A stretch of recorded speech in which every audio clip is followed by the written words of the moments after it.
하박국 선지는 우리가 알고 있는 대로 유다 말기에 활동을 하고 있던 선지자였습니다.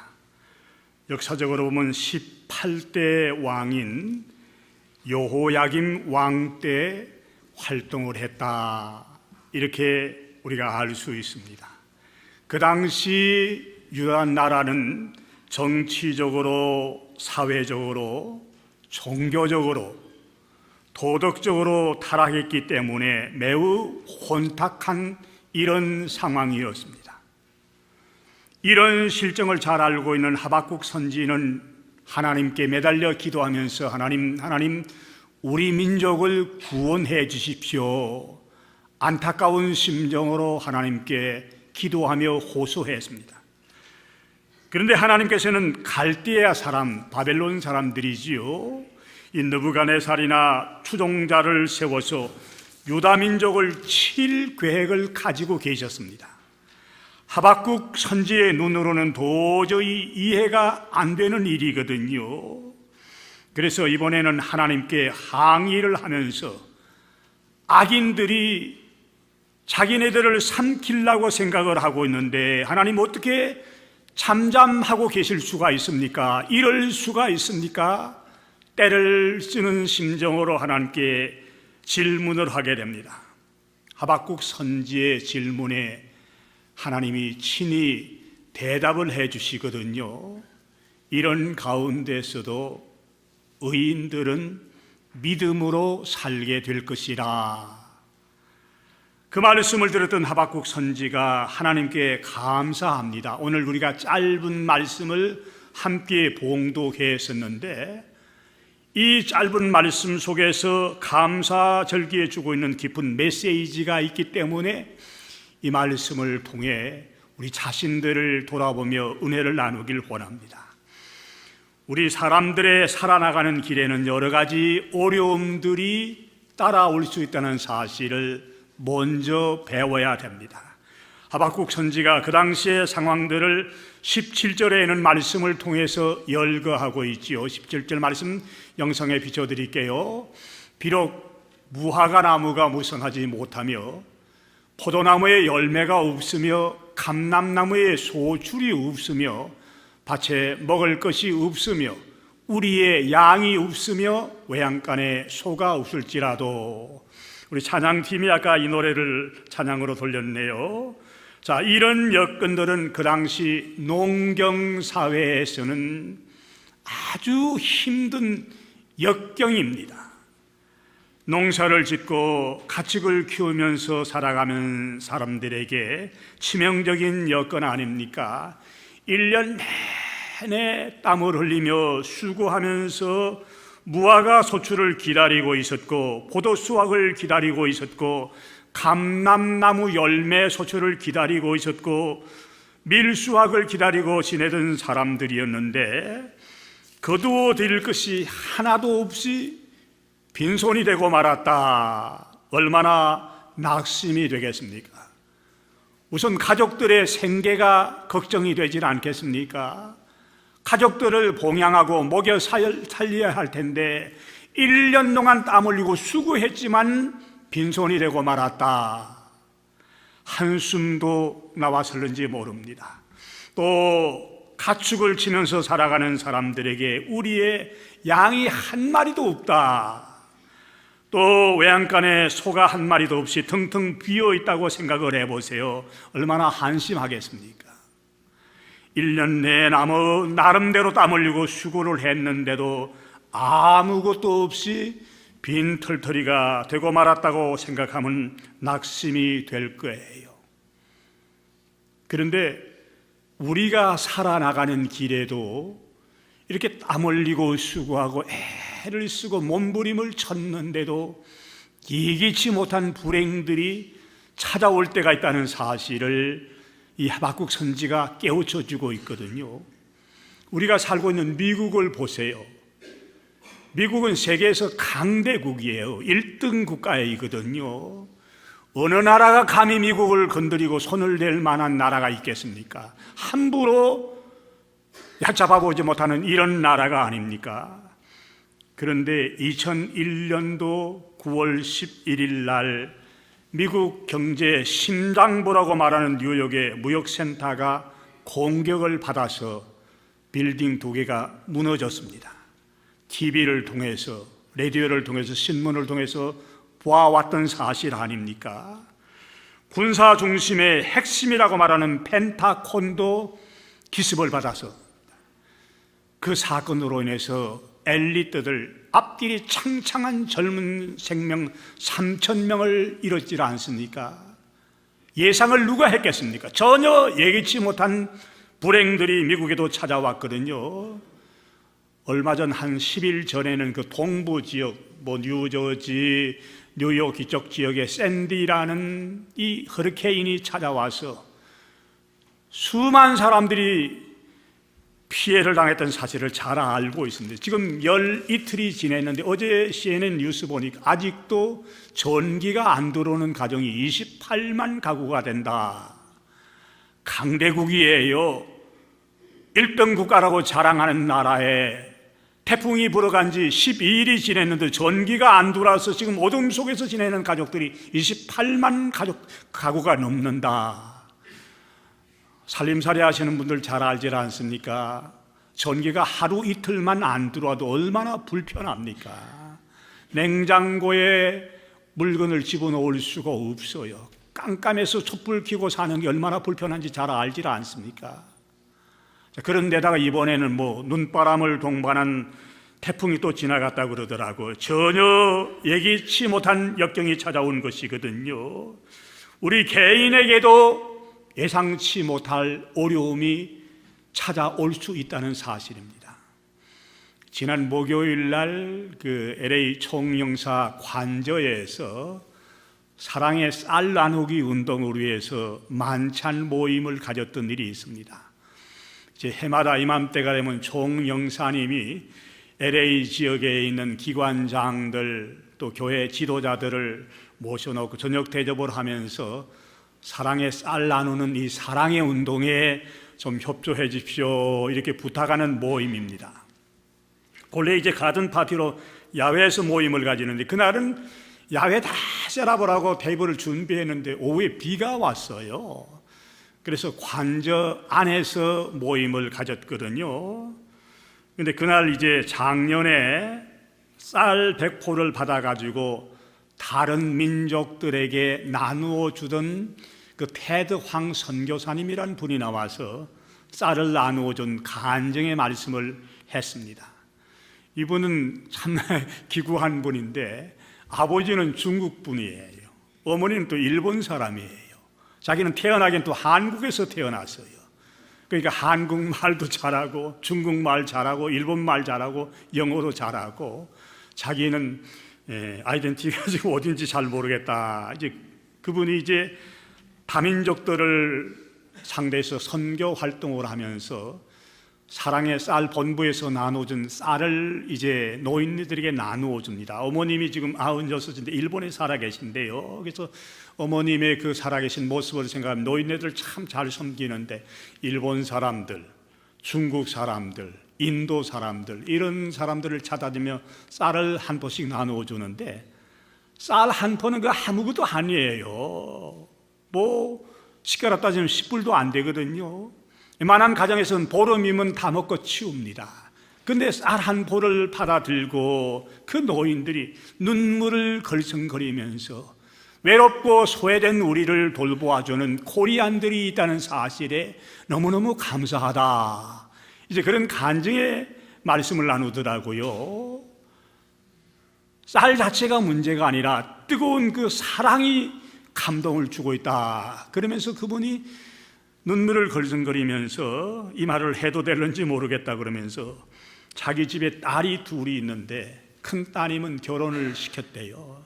근데 둘째 딸이 24살인데 갑상선 암 진단을 받고 방사선 치료를 6개월 동안 받았는데 자기 가정에 전혀 생각지 못한 일이 찾아와서 어두운 터널을 지금 지나고 있습니다.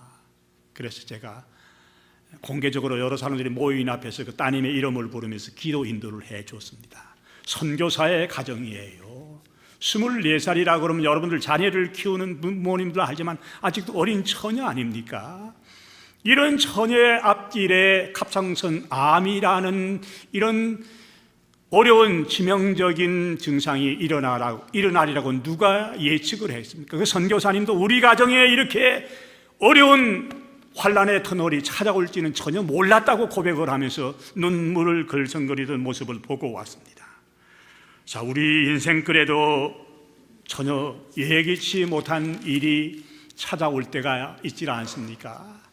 아침 새벽부터 일어나서 땀을 흘리면서 애를 쓰면서 가게를 운영하고 사업체를 경영을 했는데 연말에 결산을 해보니까 적자로 손해로 계산되는 가정도 없잖아 있을 거예요.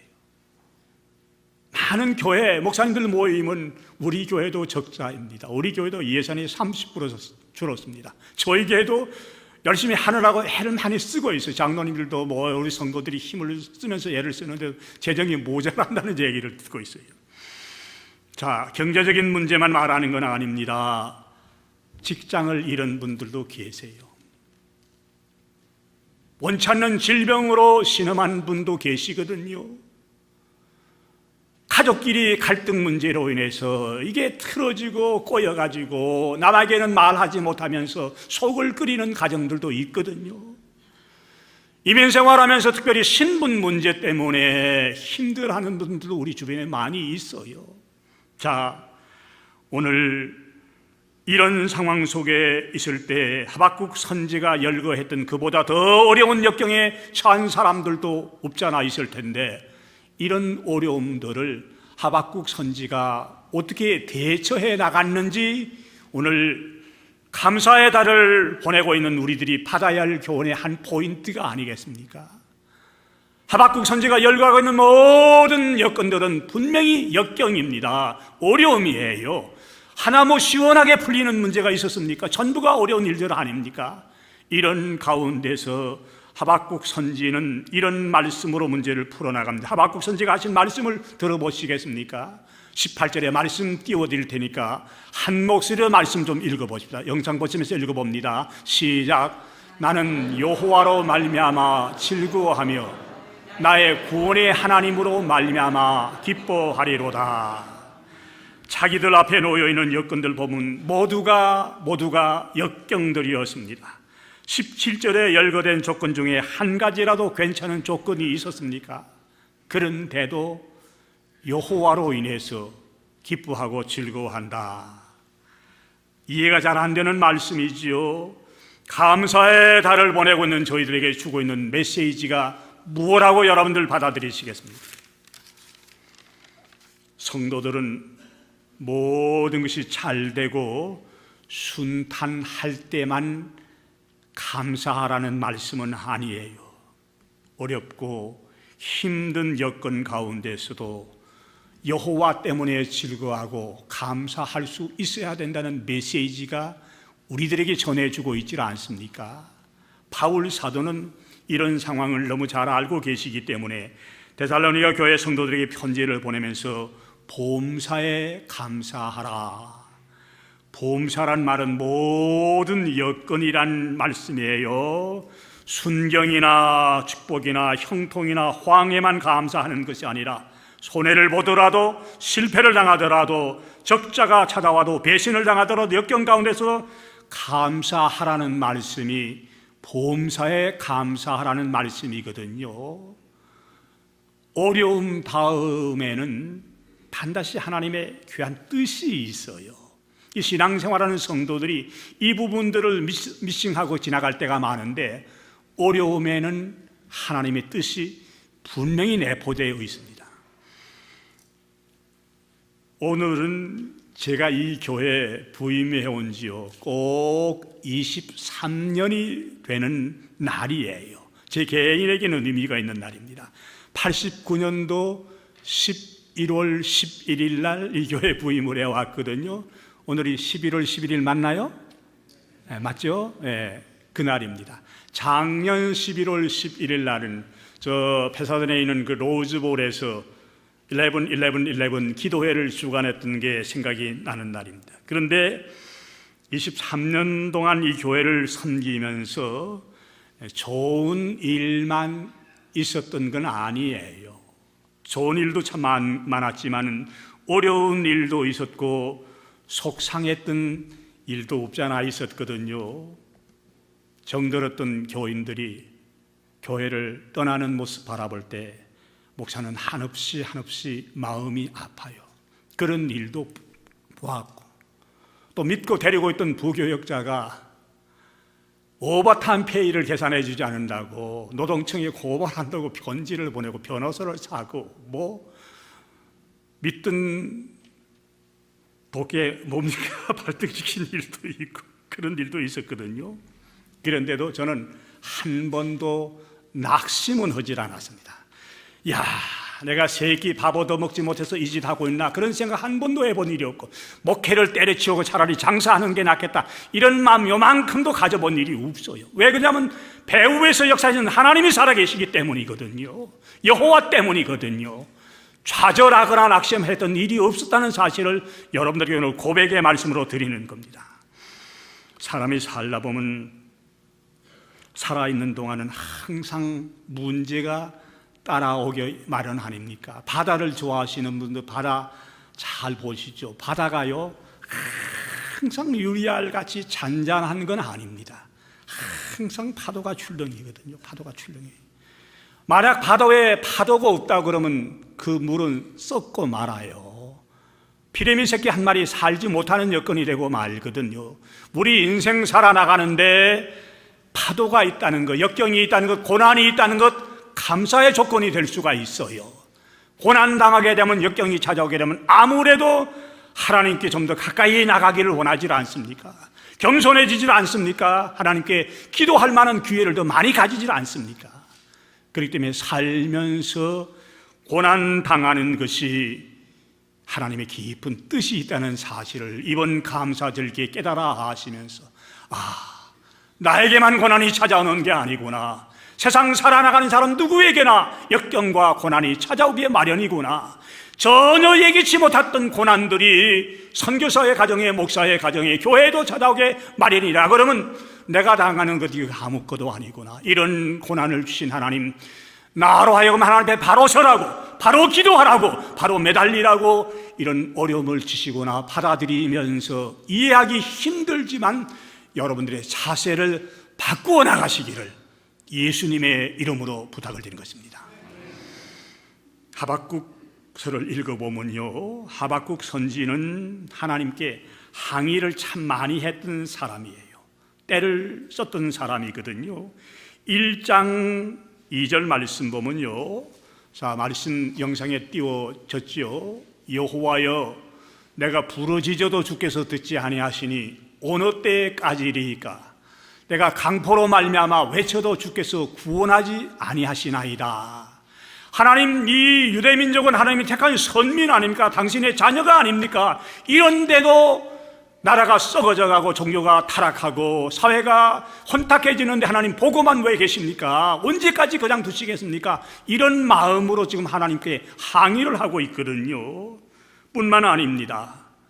갈대아 민족들, 바벨론 사람을 갈대아 사람이라고 그러는데 갈대아 민족들을 동원해가지고 이 유단나라를 칠 계획을 세우고 계신다 그러니까 하박국 선지의 눈에는 이게 이해가 될 수 있겠습니까? 하나님이 이럴 수가 있나요? 이럴 수가 있나요? 이거 안 되질 않습니까? 이런 마음으로 호소하는데 1장 13절에 보면 그 당시 하박국의 마음이 묻어나고 있어요. 어찌하여 거짓된 자들을 방관하시며 악인이 자기보다 의로운 사람을 삼키는데도 잠잠하시나이까? 이방 사람, 바벨론 사람들이 우리를 치겠다고 이렇게 덤비는데 하나님 어떻게 보고만 계십니까? 왜 잠잠하십니까? 17절에도 그렇게 항의를 합니다. 그가 그물을 떨고는 계속하여 여러 나라를 무자비하게 멸망시키는 것이 옳으니까 하나님 좀 판단해 보세요. 이럴 수가 있나요? 이러면서 하나님 앞에 때를 쓰면서 항의를 하던 사람이었습니다. 그런데 우리 하나님께서는 이런 하박국의 마음을 잘 아시고 쓰다듬어 주시면서 대답을 해 주시는데 1장이 하박국 선지의 항이라 그러면 2장은 하나님이 하박국 선지에게 대답해 주는 말씀이 주로 나와 있어요. 아까 말씀드린 대로 그런 가운데에서도 하나님께서는 그래도 의인들은 믿음으로 살게 돼. 의인들은 믿음으로 살게 돼. 사회가 혼탁하고 종교가 타락하고 정치가 지금 부패해지지만 그래도 의인들은 믿음으로 살아야 돼. 이 말씀 주시거든요. 이 말씀 들은 다음에 하박국 선지의 자세가 완전히 달라집니다. 하나님의 깊은 뜻을 알고 난 다음부터는 이제 하나님께 오히려 감사하면서 하나님께 찬양을 올려드리고 있거든요. 찬양의 감사를 음율에 맞추어서 오늘 노래식으로 부르고 있는 말씀이 우리가 읽었던 그 말씀입니다. 기도 가운데서 하나님이 어떤 분이라는 것을 알았다는 말씀이거든요. 오늘 본문에 보면 주 여호와는 나의 힘이시라. 나의 발을 사슴과 같게 하사 나를 나의 높은 곳으로 다니게 하시리로다.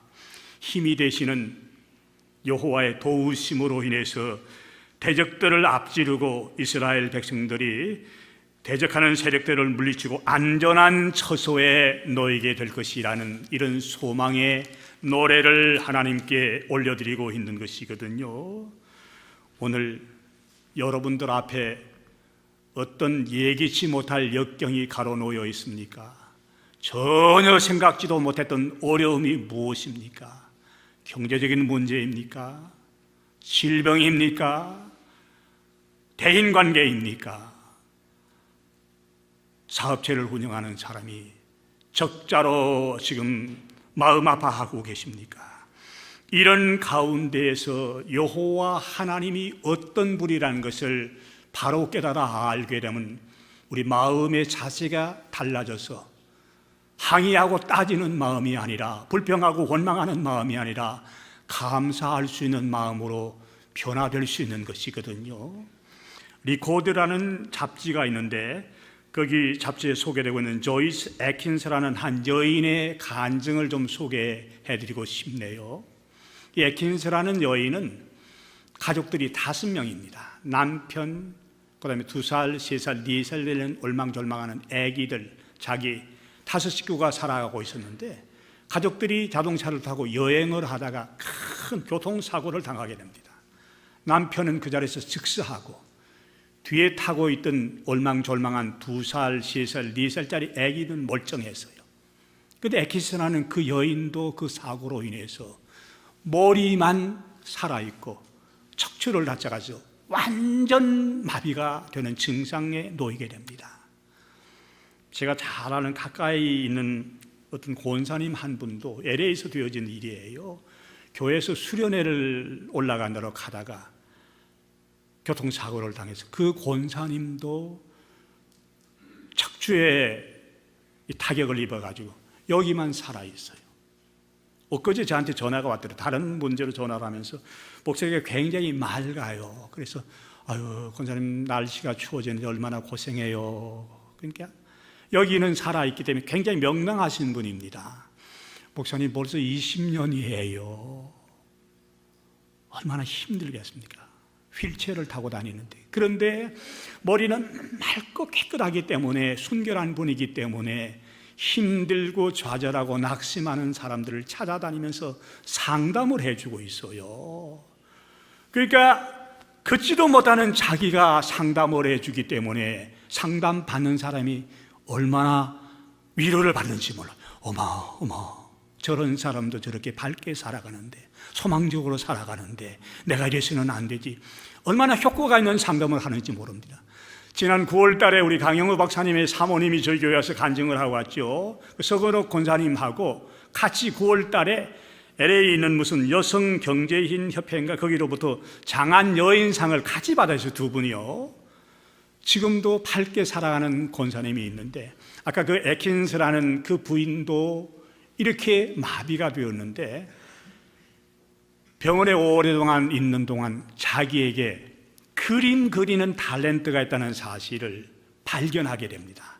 활동하고 움직일 때는 그걸 잘 몰랐는데 병원에 오래 있다 보니까 나한테 그림 그리는 탤런트가 있구나. 근데 그림을 그리고 싶은데 손을 못 쓰잖아요. 여기만 살아있어. 여기만 살아있고 다른 데는 전신 마비가 되었기 때문에 생각도 못해서 붓을 입에다 물고 그림을 그리기 시작합니다. 유명한 화가들의 작품을 모방하기도 하고 그대로 따라하기도 하는 점점 그림 그리는 실력이 향상됩니다. 자기를 위로하기 위해서 병원에 찾아오는 친구들을 앉혀놓고 이 입으로 문 붓으로 초상화를 그려줍니다. 찾아왔던 친구들이 감동을 받고 여보 그러지 말고 당신 한번 전시회를 해봐. 전시회 격려를 해줍니다. 그래서 1년 내내 한 폭의 그림을 그리려고 하면 얼마나 힘이 들겠습니까? 손으로 그리는 게 힘든데 붓을 입술에 물고 그리는 그림 얼마나 진땀을 빼는 진액을 빼는 작업이거든요. 1년 동안 그렸던 작품들을 모아놓고 전시회라는 11월 달에 전시하니까 그 동정하기 위해서 또 감동받아서 작품 많이 사갑니다. 그래서 이 태도를 바꿔서 1년 동안 계속 그림을 그려가지고 11월 달에 그걸 다 팔아요. 그 수익되는 수익금으로 그 병원에 입원하고 있는 환자들에게 성탄절 선물을 나누어 주는 게 낙이에요. 그분이 이런 어려운 가운데 그 책에 이런 글을 쓰고 있더라고요. 하나님은 불운을 통해서도 우리를 축복해 주십니다. 몸이 이렇게 됨으로 하나님을 진짜 믿게 된 것을 감사드리고 하나님을 사랑하고 하나님이 사랑하시는 사람들을 사랑하게 된 것이 감사합니다. 몸이 건강하고 열심히 활동을 하고 가정 살림살이 할 때는 하나님을 진짜 신뢰하는 믿음이 없었는데 자기가 역경을 당하고 움직이지도 못하고 고난에 처하다 보니까 하나님이 어떤 분인 것을 깨달아 알면서 나머지 생에 하나님을 신뢰하며 살아갈 수 있게 된 것이 너무너무 감사합니다. 감사의 간증을 조그마한 고들한 잡지에 실었던 걸 보고 이게 역경 가운데서 감사하는 사람의 자세이구나. 사랑하시는 성도 여러분들, 금년에 여러분들에게 어떤 아픔이 있었습니까? 어떤 상처가 있었나요? 힘들고 남에게 말 못하는 고통스러운 터널을 지나온 분도 계시지요. 역경이 있었습니까?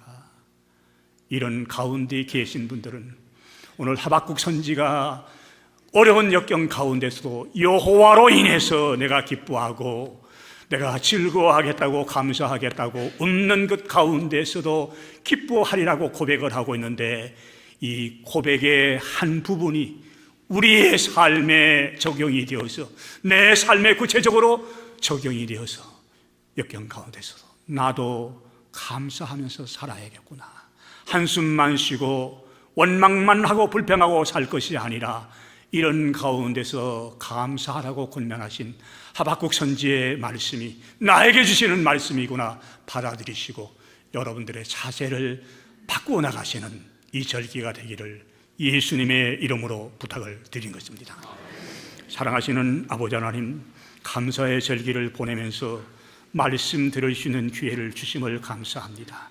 참 어렵게 역경 가운데 살고 있었는데 오늘 하박국 선지가 이런 역경 가운데서도 여호와가 어떤 분인 것을 깨달아 안 다음에 없을지라도 나는 하나님 때문에 감사하고 기뻐하고 즐거워한다고 간증하면서 노래를 하나님께 올려드렸는데 우리가 하박국 선지의 그 마음의 10분의 1만이라도 배워서 우리의 자세를 변화시켜 나가는 이런 한 주간이 되도록 주님 도와 역사해 주시옵소서. 역경 가운데서 고난 가운데서 감사의 조건을 찾을 수 있는 저희들이 될 수 있도록 도와 주실 줄 믿고 예수님 이름으로 감사하며 기도드리옵나이다. 아멘.